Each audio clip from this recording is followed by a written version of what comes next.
අයියේ බඩේ වදිනවනේ. අයියා හදනේවා බඩේ වදිනවා කියන්නේ ඇත්තද අයියේ? අයියා හදනේවා බඩේ වදිනවා කියන්නේ? අයියා බඩේ වදිනවද? අයියා දැන් බඩේ කීයද දාන්නේ? ඔයා ලෝරුටිත් දානවා, බඩේත් දානවා. මොකක්ද අනේ මේ වැඩි?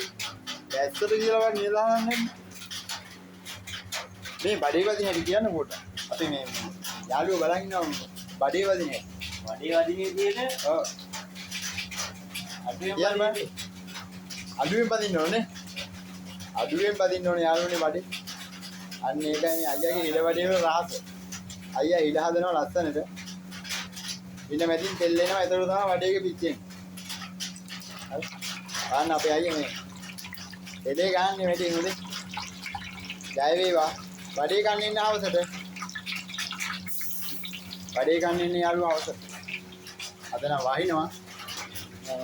ඉතින් අයියාගේ ඉඩ බඩේ කන්න කට්ටිය දැන් සැදී පැහැදිලා ඉන්නේ ලොරු මිස්සක් තියෙනවා. ඔන්න අයියා කරාට නමනවා. එහෙනම් ජය වේවා.